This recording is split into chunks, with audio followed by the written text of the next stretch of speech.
Bom dia a todos, boa tarde no Brasil, né? Pode começar? Bom dia a todos, é um prazer imenso ter vocês aqui hoje na nossa pré-temporada, falar um pouquinho sobre a nossa janela. Entendemos que foi uma janela muito pontual, assim, muito boa no nosso modo de ver. Conseguimos fechar bem esse ciclo dessa janela. Fizemos boas contratações, temos hoje o nosso grupo fechado, com a nossa última chegada. Estamos felizes, esperançosos, trabalhando muito duro para que conseguimos entregar o mais rápido aí ao nosso torcedor. E a todos vocês aí que estão nos acompanhando. Nós já estamos aqui há alguns dias, estamos numa preparação bem gradativa e bem intensa todos os dias para chegarmos preparados aí para a estreia do Campeonato Mineiro. E antes disso, os 2 jogos amistosos que vamos fazer aqui, contra o São Paulo e contra o Atlético. Então estamos muito animados e preparados para esse novo ciclo que se inicia aqui no Cruzeiro. Boa tarde, vice-presidente Pedro Júnior, CEO Alexandre Matos. A torcida está muito feliz pelas contratações, né? O Cruzeiro mudou de patamar, o Cruzeiro tem jogadores consagrados e campeões, e o Alexandre Matos e você, Pedro Júnior, estão juntos aí, são craques nessa questão. Agora, a torcida criou até uma hashtag, né, para que vocês voltem atrás na possibilidade de trazer o Valentim Gomes. Existe essa possibilidade ainda ou não? Não, hoje não. Hoje a gente está com o elenco nosso já está fechado. Nossa última contratação foi feita, que é o Fabrício Bruno. Então a gente não tem mais nem intenção nenhuma de contratar mais nenhum jogador nesse momento. Nosso grupo está fechado e a gente está muito satisfeito com o que a gente tem aqui hoje. E a gente não vê a necessidade de mais uma contratação. Bom dia aqui, boa tarde, pessoal. Já que vocês confirmam, né, que o grupo está fechado nesse momento, já pensando na temporada, e que a gente vê muito o torcedor feliz de ver esses nomes, e a gente não vê só o torcedor feliz, mas a gente vê nomes como o Gabigol, como o Fabrício Bruno. O Fabrício Bruno, por ele já estaria no Cruzeiro, né? Depois desenrolou com a situação dos valores, mas enfim. Como é que vocês sentem isso do projeto, dos jogadores que vocês estão trazendo, que trouxeram, acreditarem nesse projeto, e no que vocês acreditam que com esse elenco o Cruzeiro vai brigar nessa temporada? A gente traz muito da credibilidade, né, nossa, do trabalho, né, tantos os profissionais que estão aqui, o Alexandre Matos, está aqui, o Paulo Pelaipe. Então a gente trouxe para o Cruzeiro uma credibilidade hoje, né, tanto no mercado como os atletas. Então todos os atletas hoje têm intenção de vir para o Cruzeiro pela estabilidade, pela estrutura, pelo que a gente proporciona, pelo que a gente entrega para eles, todas as condições de infraestrutura, condições de pagamentos de salários em dia, de todas as premiações ser pagas em dia. Então isso atrai muito atletas. E a gente sempre teve esse perfil, né? O Alexandre está aqui para a gente trazer sempre perfil de atletas que querem estar aqui no Cruzeiro, atletas competitivos e, acima de tudo, atletas vencedores. Estão acostumados a ganhar títulos, estão acostumados com jogos grandes. E é esse nível, esse patamar que a gente está trazendo esse ano para o Cruzeiro. Jogadores de alto nível para a gente buscar cada vez mais títulos, mais conquistas, angariar mais jogadores mais qualificados no futuro. Esse é o nosso projeto, essa é a nossa missão aqui hoje, gerindo o Cruzeiro. E se me permite, não tem como não dizer, né, depois de tudo que o Cruzeiro sentiu na pele esses últimos anos, né? Obviamente que com o aporte e com tudo que a família Lourenço, Pedro Júnior, enfim, a família como um todo, vem fazendo para o Cruzeiro conseguir adquirir um jogador do Flamengo, talvez não, o maior orçamento do futebol brasileiro, uma organização há muitos anos impecável, que está gerando títulos, receitas, e o Cruzeiro conseguir fazer isso de forma até antecipada, né? A gente tinha um acordo para ser segunda ou terça. Ontem mesmo o nosso presidente fez o aporte para adquirir um jogador. Então, assim, tem que ter um motivo de muito orgulho para todos nós que estamos aqui dentro e para o nosso torcedor também, né? E como o Pedro Júnior disse muito bem, acho que nessa janela a gente procurou ser bem assertivo. A gente buscava perfil e característica de alguns jogadores, obviamente também a questão de posição, a gente sabia de algumas carências no ataque, na lateral direita que a gente atuou, mas a gente tinha algumas valências, características necessárias. Jogadores experientes, o Cruzeiro era um dos times mais jovens, continua sendo um dos times mais jovens da Série A, em que pese a chegada de jogadores experientes, né? O Cruzeiro precisava de jogador com aquele faro de gol, né? Tinha muito pouco no elenco, hoje a gente tem uma quantidade interessante no elenco, né? Isso faz parte de um elenco competitivo, um elenco que precisa buscar vitórias, né? O Cruzeiro precisava de imposição física, a gente buscou alguns jogadores característicos, o Fabrício Bruno é um caso disso. A gente tinha essa necessidade de imposição, ou seja, o Cruzeiro atacou pontualmente tudo que necessitava de carência de posição e de característica de jogador para fazer essa janela, como disse muito bem o Pedro Júnior, assertiva. Temos um time feito? Claro que não. Agora é o trabalho do dia a dia da comissão e dos jogadores, né? Com um elenco que a gente entende ser um elenco competitivo, temos que ter um time agora competitivo, né? E isso é o trabalho que a gente confia da nossa comissão e dos próprios jogadores no dia a dia. Alexandre, Pedro, feliz 2025 para vocês, sucesso, que seja um ano de vitórias, conquistas. Muito se falou desse argentino de 21 anos, Valentim Gomes, do Vélez. O que de fato aconteceu, até para essa desistência, né? Porque era um movimento que parece que poderia acontecer, de trazer esse jogador jovem ainda também. O que aconteceu? Chegou até a última fronteira realmente de proposta. O Vélez não assumiu a palavra, por exemplo, igual o Flamengo, que vocês conversaram, dialogaram e até anteciparam essa volta, essa chegada do Fabrício com o pagamento feito. O que aconteceu de fato para que esse atleta não chegasse? Obrigado. Alexandre, você pode explicar melhor isso, o Valentim? Olha só, para começar, temos que entender o planejamento do clube, né? O Cruzeiro estava atrás de um zagueiro, ponto. Óbvio que quando aparecem as oportunidades, como foi o próprio Jonathan, que hoje está aqui, naquele momento o Jonathan foi uma oportunidade que está se transformando em realidade no dia a dia, já fez alguns bons jogos, e é um jogador que a gente acredita muito, assim como o João Marcelo, que também é jovem, e o Cruzeiro fez a aquisição dele há 4 meses atrás, do João Marcelo. Ainda temos o Bidjalba, que fizemos a aquisição agora. Então o Cruzeiro estava atrás de um zagueiro. Nas conversas que a gente foi tendo com algumas frentes, não só os dois, em questão o Fabrício Bruno e o do Vélez, alguns outros atletas, né? Alguns foram se afunilando, né? E a gente com muito critério realmente para trazer um profissional que chegasse e realmente tivesse uma imposição daquilo que a gente necessitava naquele momento, juntamente com os outros, e aí o dia a dia vai dizer quem vai jogar junto com o Diniz, certo? No caso do Valentim, a gente chegou por algumas etapas em acordos já ditos como feitos, e as coisas foram caminhando, né, de sempre ter alguma coisa a mais, sempre ter um empecilho a mais, sempre ter um pedido a mais, seja financeiro, seja disso, até que no sábado a gente fez um acordo final, né, uma reunião, e ficou aguardando uma reunião de junta diretiva, e a gente, depois de idas e vindas de proposta, a gente colocou um prazo final nisso, porque tem que se encerrar isso, né?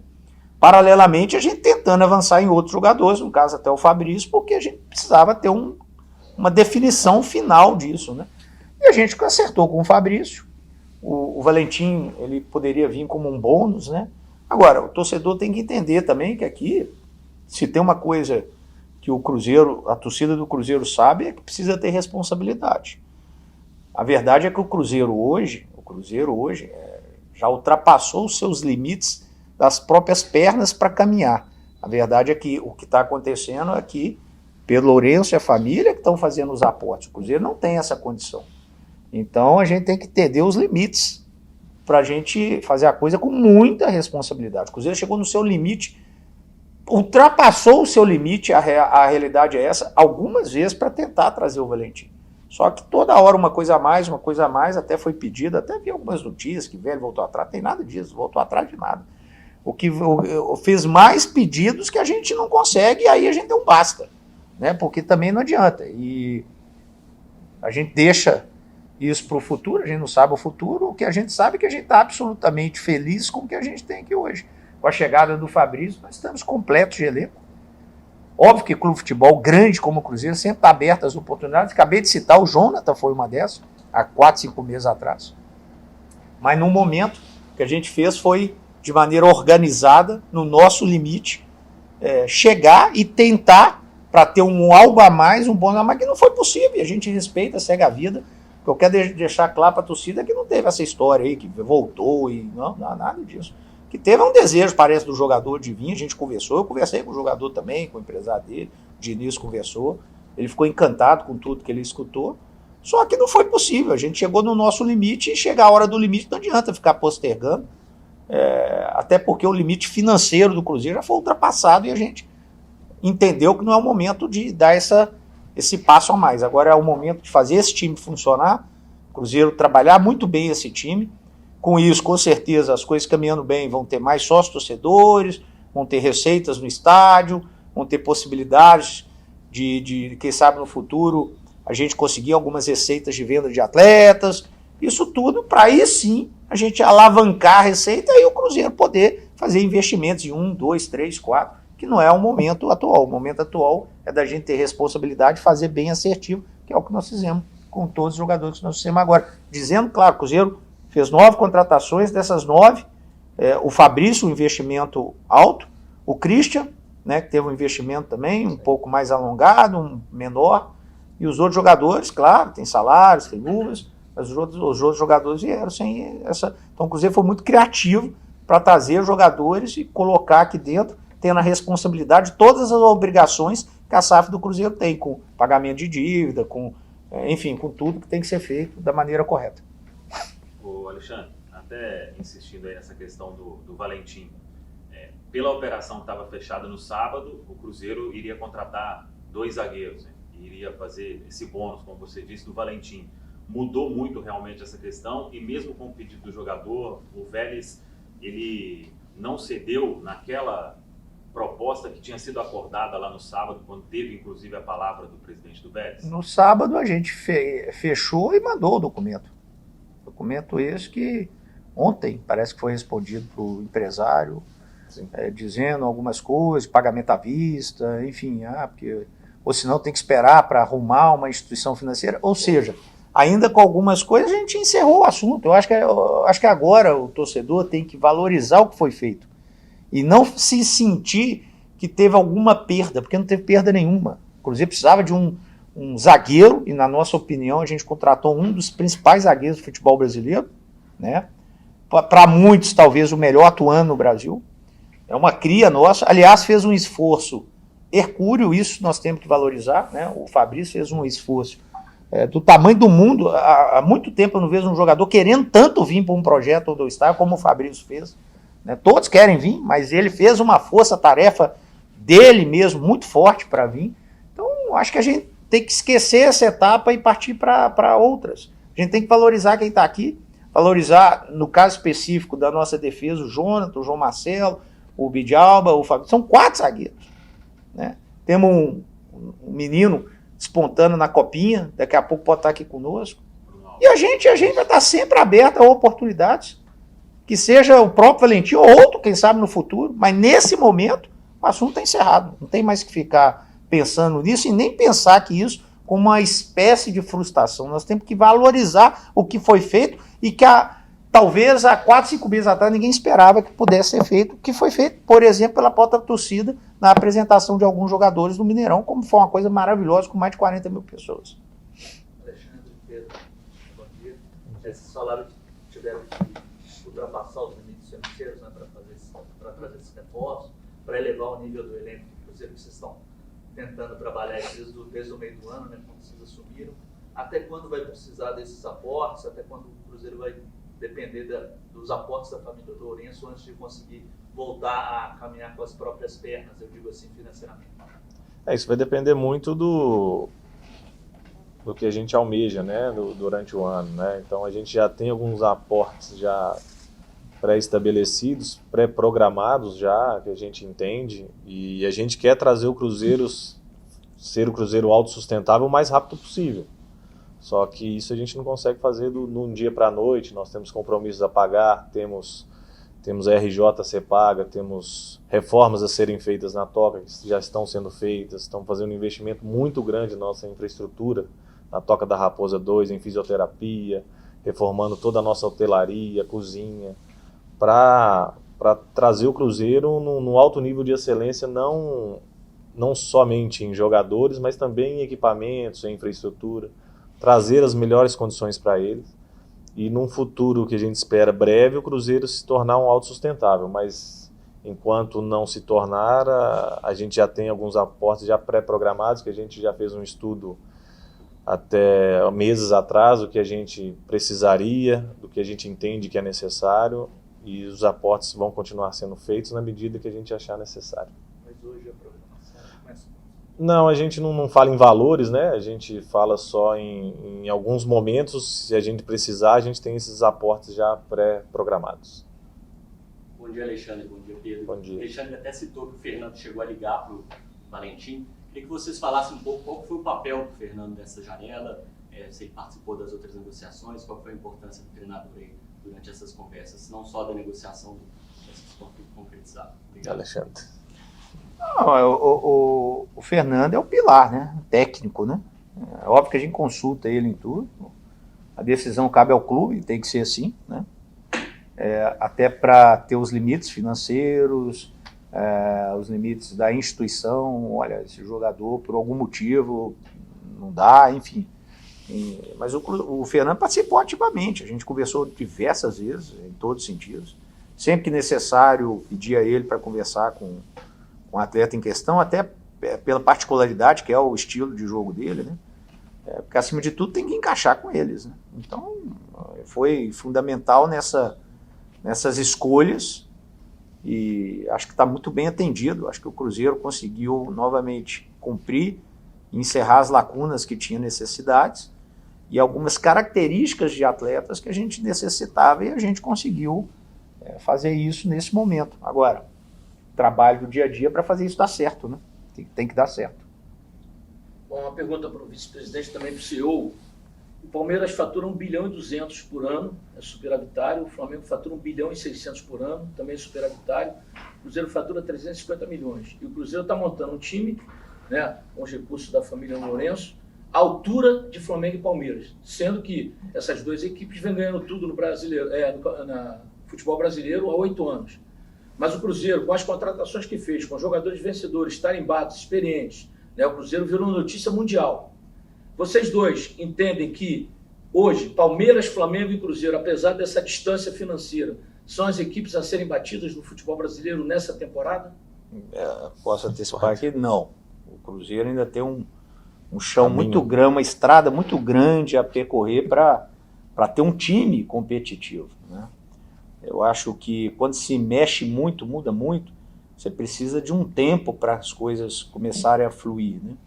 Eu acho que nós estamos elevando o nível, a quantidade e a qualidade, mas daí para se formar um time necessita-se o tempo, né? Nós inclusive estamos aqui numa pré-temporada que ela é muito curta, né? Já temos jogos, enfim, né?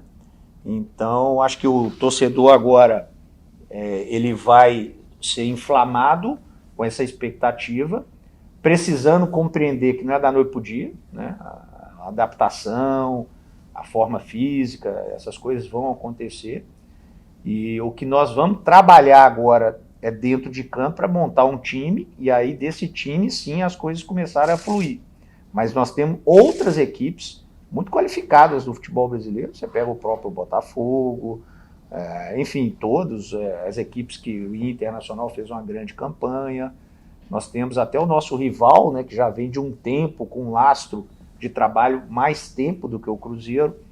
Enfim, então o que a gente tem que ter é muita humildade para entender que o primeiro passo foi dado, mas o mais duro e o mais difícil é o segundo, que é montar um time.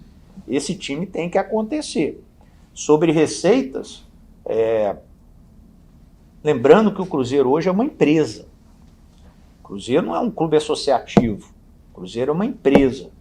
E essa empresa, ela pode, como qualquer empresa em qualquer setor do mundo, ter investimentos para que se dê retorno. É isso que as empresas fazem. Uma empresa, ela adquire outra, ou uma pessoa faz uma empresa fazendo investimentos para se adquirir retorno. E é isso que é o Cruzeiro hoje. O Cruzeiro está investindo para ter o retorno técnico, e aí, consequentemente, ter o retorno financeiro, como você mesmo disse. O Cruzeiro arrecada 300, 350 milhões, e equipes que estão na frente de gestão, de tempo de gestão, com uma receita, não vou nem citar as duas maiores, mas com receita de 700, 800 milhões. O Cruzeiro tem que, sim, aumentar a sua receita, e isso tem que ser a curto ou médio prazo, para que a gente torne-se cada vez mais competitivo e cada vez mais autossustentável. E aí sim o Cruzeiro vai conseguir andar com as próprias pernas e fazer o seu ambiente cada vez melhor. Só para complementar, Pedro Júnior, o sócio-torcedor, se chegar a 200, 300 mil, seria uma receita ideal para o Cruzeiro alavancar essa parte financeira? Então, toda arrecadação ela tem o seu grau de importância. O sócio-torcedor tem o seu grau de importância, ele é fundamental para a evolução do sistema financeiro do clube, e o sócio-torcedor é um dos mecanismos que a gente vai tentar alcançar para ter esse retorno financeiro o mais rápido possível. O Pedro e Alexandre, duas em uma aqui, sobre o jogo do Campeonato Mineiro, como que o Cruzeiro recebe essa mudança, o que foi feito nos bastidores, e em algum determinado momento chegou-se a especular que o Cruzeiro faria investimentos para esta janela de 250, 300 milhões. O que é o cálculo disso tudo que vocês fazem? Realmente teve um valor definido ou foi mediante aí a carência encontrada, a necessidade para se fazer neste momento, nesta segunda janela de vocês aqui no comando do Cruzeiro? Bom, em relação ao jogo do Campeonato Mineiro, né, o nosso jogo vai ser mantido no domingo, foi mudado o horário para as 20 horas, né, no dia 19, e a gente fica muito satisfeito pelo empenho de todos, né, nosso, do Alexandre, meu, junto com a Federação Mineira, junto com a detentora da televisão. Então todos os esforços foram feitos, o Cruzeiro sempre vai lutar porque ele acha que é direito do clube. Então, assim, a gente vai sempre brigar pelo Cruzeiro, sempre ser o melhor para o clube, para o nosso torcedor. E a gente conseguiu aí um empenho muito grande, Cruzeiro, Federação Mineira e a detentora da TV, para que o jogo fosse no domingo, às 20 horas, para atender o nosso torcedor, para a gente conseguir chegar numa pré-temporada e fazer essa estreia com a equipe competitiva, para a gente iniciar esse Campeonato Mineiro aí com o pé direito. Sobre investimento, Samuel, não existe isso, nunca existiu isso. O Cruzeiro, na verdade, há 6 meses atrás já fez altos investimentos, temos inclusive que pagar eles, não é tudo, né, como foi o Fabrício agora, que a gente já pagou. Acho que o Cruzeiro encerrou os seus investimentos em aquisição de jogador, isso está encerrado. O que nós temos agora é que trabalhar muito para que esses números que gostam de dizer, bilhões, né, transformem-se num time competitivo, né, que é o que a gente quer. Independente da quantidade de investimento feito, você pega os maiores clubes do mundo, vamos citar que o Manchester City ganhou tudo há pouco tempo, mas já investiu talvez 2 bilhões de euros para depois de mais de 10 anos de investimento ganhar a Champions League, porque era o sonho deles, né? Eles ganharam uma, né? Em 10 anos. Então, esses números são muito relativos, né? Então, os clubes de futebol brasileiro, não preciso citar, mas estão investiram durante 5, 6, 7, 8 anos bilhões para conseguir um time competitivo, né? O maior exemplo é talvez o Botafogo, né? Que ficou 3, 4 anos, 5, 6 janelas, né, para chegar no seu time competitivo. O que a gente quer é tentar o mais rápido possível conseguir esse time competitivo e aí sim a gente conseguir fazer as coisas fluir com mais naturalidade. Pedro, Alexandre, eu queria que vocês falassem um pouco sobre como foi essa contratação do Gabigol, né? Sem dúvida é um nome que chama muita atenção, As tratativas certamente começaram lá atrás. Como que foi tendo aí essa evolução no caso para que o Gabigol pudesse estar aqui hoje fazendo essa pré-temporada e sendo aí um jogador de uma expectativa gigante da torcida, de vocês, do Diniz, de todo mundo? O Gabigol é um sonho, né, Alexandre, que o nosso presidente tem, né, de ter um grande jogador no elenco, né, um jogador de alto nível. Ele sempre nos questionou isso, né, que queria um jogador para balançar a cidade, para fazer barulho mesmo, né, do jeito que ele gosta de dizer, né, um jogador para balançar a cidade. E o Gabriel foi uma negociação longa, né, duradoura, que a gente foi caminhando aí meses a meses, tentando chegar num acordo comum, e o Gabriel ficou encantado com o nosso projeto. O Alexandre apresentou para ele e ele ficou muito encantado e abraçou mesmo a ideia do projeto do Cruzeiro. E daí para frente foram só ajustes até o anúncio final. 2 pilares fundamentais dessa contratação: o Gabriel, que quis vir para o Cruzeiro, e o Pedro Lourenço, que queria muito o Gabriel. Aí nós fizemos acontecer. Os dois querendo, a gente fez acontecer. Vocês estão falando também de planejamento, né? O Cruzeiro tem os amistosos aqui, mas logo tem o Campeonato Mineiro, já está na pinta. Como está esse planejamento em relação à utilização de alguns jogadores que estão aqui? Que jogadores vão ser utilizados na primeira rodada? Que elenco que vai ser levado, né, para o jogo contra o Tombense na estreia do Campeonato Mineiro? Isso aí vai depender mais da comissão técnica, né, do plano que ele vai ter para esses 2 jogos aqui, né? Mas com certeza agora com o jogo no domingo, principalmente às 20 horas, nós vamos sair do estádio direto para o aeroporto para retornar. Com certeza o Diniz vai ter uma leva de jogadores, com alguns garotos que lá estão no Brasil fazendo a copinha, para montar o melhor possível, mas aí é mais uma questão técnica. Importante só dizer que o Cruzeiro está priorizando o que aparece pela frente. Então agora nós temos 2 jogos, queremos fazer o melhor possível para vencer esses 2 jogos. Depois o Campeonato Mineiro, fazer de tudo para ganhar o Campeonato Mineiro, você precisa ganhar o Campeonato Mineiro. Enfim, Copa do Brasil, Brasileirão, Sul-Americana. Nós vamos jogar jogo, fazer o melhor sempre, com aquilo que a gente tem de melhor sempre. Obrigado, Alexandre. Obrigado, Pedro. Obrigado, Muito bem. Obrigado, Ju. Aí,